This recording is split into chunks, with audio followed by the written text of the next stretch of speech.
بله تماشاوان جا اف دفر والله امنی تدایه البته لپشتی بویرین 16 اکتبر 2017 دروز بویه دفر کی گلی کی برفره به سر خو اف گروپین چکدار بناو نشان جدا د تقین بارا پتری فوکسان سر هرما کردستان برجوندین هرما کردستانیه معن جبوري شارزه سربازي لبغداد قلمه برسم عن دمتا باجبه قالوا لإراق د چارچوبه منظومه دفاعيه فيولاتي gelek grupên çekdar hene ev grupên çekdar gelekî şan bi serê xwe de taqînin gelek welayîne di welatekê de eker bi vî awayî tevlî hevî hebe di warê bêguman sîstemê serbazî da ma mumkîn e îstîqrar tê de berqerar bît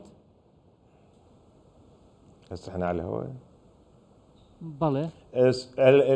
الخبير الامني بەڵێ من شارەزای استراتیژی و ئەمنیم بەڵێ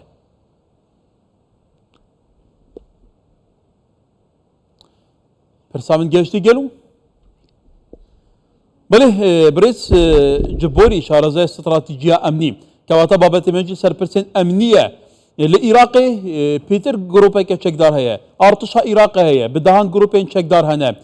وەلائی هەنە بێگومان گروپێن چەکدار حتەین عەشائیریژە هەنە گەلو دو وڵاتێکی دافە هەموو فڕەهێزین چەکدار هەر کەسێکیشان بەسەرێ خۆ دپەقینە ما ممکنە دفی وڵاتیدا قەت ئیستیقرار چێ بە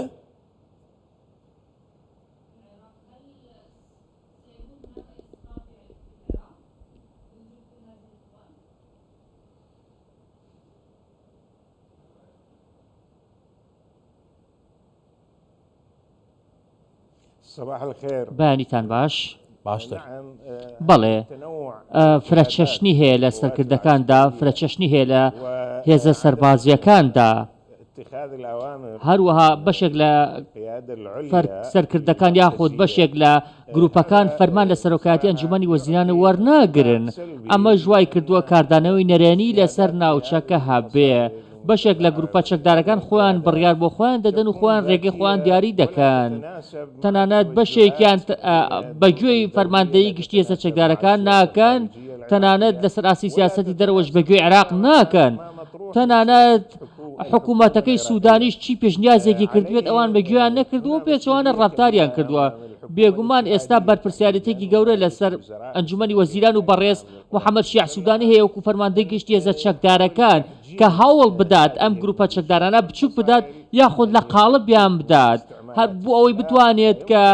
سنوورداریان کات چالاکیەکان کە ڕێگە نەدات هەموو کەس بە ئارەزوی خۆی لە دەرەوەی دەوڵەت چەک هەڵگرێت و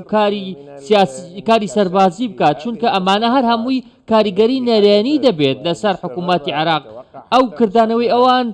بەردەوام دووبارە دەبێتەوە یەکەم دەبێتە هۆی تێکچوونی ئاسایشی کۆمەڵاتی عێراقدا دووەمینیان دەبێتە دروستبوونی ژینگەیە کە وەبەرهێنەران نەتوانن کاری تێدا بکەن عێراق بکاتە ناوچەیە کە مەترسیدار بێت بۆ وەبەرهێنەران پێویستە عێراق بە پێچەوانەوە کار بکات وا بکات کە وەبەرهێنەرانی بیانی بێنە عێراقەوە ئەمن و ئاسایش دەستەبەر کات بێگومان ئەزمموی هەرێمی کوردستان ئەزمونێکی سەرکەوتووە هەمومان ئەمە دەزانین پێویستە ئێمە سەرنجی بخەینە سەر یارمەتی بدەین هەروەها هەوڵ بین ئەو ئەزمموی لە هەرێمی کوردستانە لە ناوچەکانی دیکە عێراقیش دووبارە بێتەوە وەکو ئاشکرایە بەشێک لە گروپەکان ئەجێندەی وڵاتانی دەرەوە جێبەجێ دەکەن دەیانێت ئەو ئەزممونانەی کە لە هەرێمی کوردستانە یاخۆت لە ناوچە سەرکەوتووەکان هەیە نێتە شوێنەکانی دیکەیش هەمومان دەزانین کە ئێران کاریگەری گەوری هەیە لەسەر میلیشیاکان بەڵێ برێزمان هەڵبەتە ئەف گروپên çekdar بێگومان ژێرخانە وزە لە هەرێما کوردستانی دیکە نارماج دۆزانی کێلگا غازا کۆرمۆر کێلگەیەکە چەندی بە باندۆرە vê kêlgehê ev carayekemîn em mûşekbaran û durûnbaran dikin devera valahiya emnî heye ev devera valahiya emnî biryara lîwayeka hebeş bête pêkînan ji hêza pêşmergeya Artişa Iraqê lê şîna vê lîwayê ev gropên çekdar li wêrê hene û baladestin bi keyfa xwe diteqînin ev ta çend metirsiyeke cidîtir e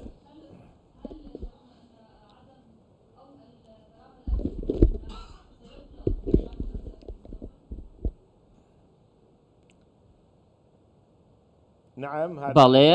ئەمە پێشبینی کراوە لەبەر ئەوەی کە پێویستە ڕێکەوتن هەبێت هەروە هەمهانگیە بێت لە نێوان هەرێمی کوردستان و حکوومەتی ناوەندیدا بۆ پڕکردنەوەی ئەو بۆشایانە چونکە ئەو ناوچانەی کە باست کرد بەردەوام کردەوەی تێدایە بەردەوام چالاکی سەربازی تێدایە هەمومان ئەمە دەزانین ئەو کێلگەی کە بردومان کرا کێلگەیەکی زۆر بە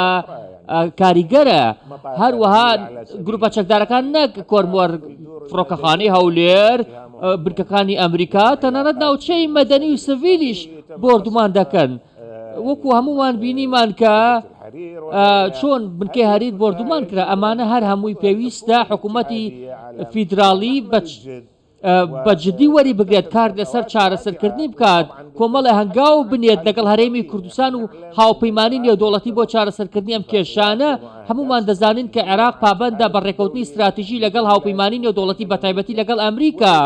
هەر لەبەر ئەمەش من دەڵێم کە ئەو میلیشیا و گروپە چەکدارانە نایەنەوێت هێزەکانی هاوپەیمانان لە عێراق بمێنەوە بۆ ئەوەی کە هاوپەیمانی نێودوڵەتی کاریگەری نەبێت لەسەر عێراق بۆ کۆنتڕۆڵکردنیان و چەککردنیان بۆ ئەوەی هاوپەیمانی نێودوڵەتی هاوکاری حکوومەتی عێراق نەکات بۆ ئەوەی کە چەک لە دەستی ئەم گروپانەدا نەمێت تەنانەت گروپە چەکدارەکان گشار لە سوودانیش دروست دەکەن ئێستا سوودانی دەیەوێت تەوازنێک هاوسەنگیەک لە نێوان حکوومەتی ئێران و حکوومەتی ئەمریکیدا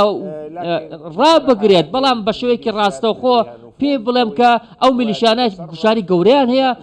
هەژمونی گەورەیان هەیە تەنانەت حکوومەتیش بە ناتوانێت کۆنتڕۆل برێز جبۆری ئەبان میلیشیاتانە کردبیراتە بە سەردەمێ مستەفا کاظمی گەفن گۆهبرین و دفنبرینێ ji serek wezîrên berên Iraqê dikirin kewata hebûna van grupên çekdar bi vî awayê berfira û bi keyfa xwe ditaqînin xaricî îrada hikûmetê ne hikûmetê desthilat biseniye berîkawa pir dike û çekî jî didetê kewata rewşa Iraqê di çarçovê vê menzûma bêserûbera dîfaî wekete gotî vê berevkî ve çît gelo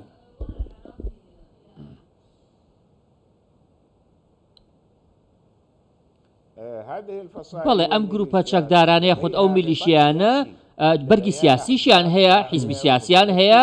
لە پەرلەماندا کار دەکەن گروپی سیاسیان هەیە بەشدارن لە حکوومەتی عێراق وەزارەتیان بەدەستەوەیە دامەزراوەی گەورەیان بەدەستەوەیە تەنانەت پارەداریش دەکرێن پارەیان هەیە چەکیان هەیە دەسەڵاتیان هەیە هەر لەبەر ئەوەش بێگومان خۆیان چەکدار دەکەن دەیانەوێت کە لە دەسەڵاتدا پێگەی خۆیان بەهێزتر بکەن لە ڕێگەی نامەشروعیشەوە هەوڵی پارەپەیاکردن دەدەن بە تایبەتی بازرگانیکردن بە چاک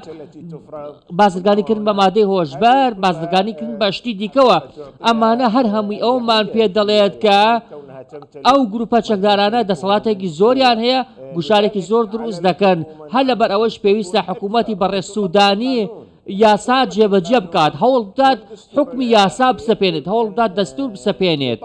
پێویستە ئەو دەستوری کە نووسراوەتەوە بەسەر ئەو میلیشیانەدا جێبەجێ بکرێت جا بە هەر شێوەیەک بێت جا هەرکیان لە پشت بێت جا هەر سیاسێکیان لە پشت بێت پێویستە دەستوریان بەسەردا جێبەجێ بکرێت هەموو گروپە سیاسیەکان فەسائیل و چەکداری خۆیان هەیە میلیشیای خۆیان هەیە هەر هەمویان دەیانەوێت کەواتە تو نابینی گەل و ئەواتە گوتی ئەفڕەوشەکوونها هەیە ئەف گروپên ku hene metirsiyawan ji metirsiyên grupên tundra û pêtire ji Daeş pêtire ji ber ku ew gropek bû rêxirayî bû çekdarên hebûn eşkira bûn şerêwan dikir lê ev hemû grope di çarçovê bêguman formekê yasayî jî wergirtine demawan tê te kirin û bi serê xwe diteqînin wekete gotî kewata em şê bêjî gel û rewşa Iraqê mîna qombeleke tewqît kiriye hema te dît peqî dî kes neçe sayterên serket taybetî ji rûyê emnî ve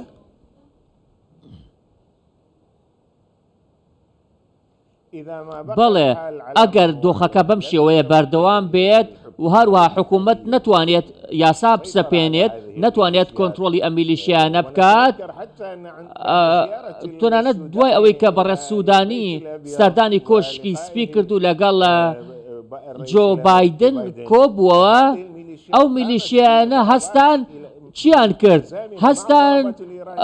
لەگەڵ ئێراندا هەندێک ناوچەی ئیسرائیلیان بردومان کرد ئەمەش حکوومەتی خستە دۆخێکی ئیحراجەوە سوودانی بێزار کرد سوودانی تووشی خەجاڵەتی کرد لە ئەمریکا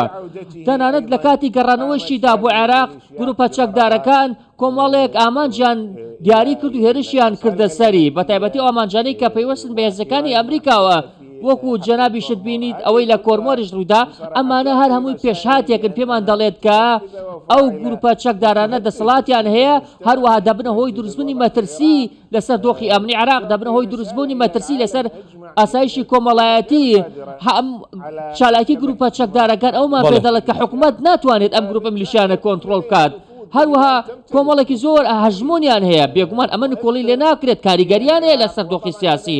ئەمەش کاریگەری نێرێنی دەبێت لەسەر پەیوەندیەکانی عێراق لەگەڵ وڵاتانی هەرێمایەتی وڵاتانی ناوچەکە بێگومان ئەگەر دۆخەکە بەم شێوە بمێنێتەوە میلیشیاکان بەم دەستکراوەیە بمێنێتەوە ئەوە دەرفەتێکیش دەبێت بۆ تیرۆریستەکانی وەکو داعش بۆ ئەوەی کە گەشە بکەن خۆیان ڕێک بخەنەوە هەوڵی بەدەستهێنانەوەی هێز بدەن چونکە داعش ئەو ململانە ناوکۆکیە نێودەوڵەتێت دەقۆزێتەوە بۆ پێشقسنی خۆی. بله برس معن جبوری شهرزا انکو شهرزا استراتیجی امنی کل بغداد گلمه بو گلک سپاس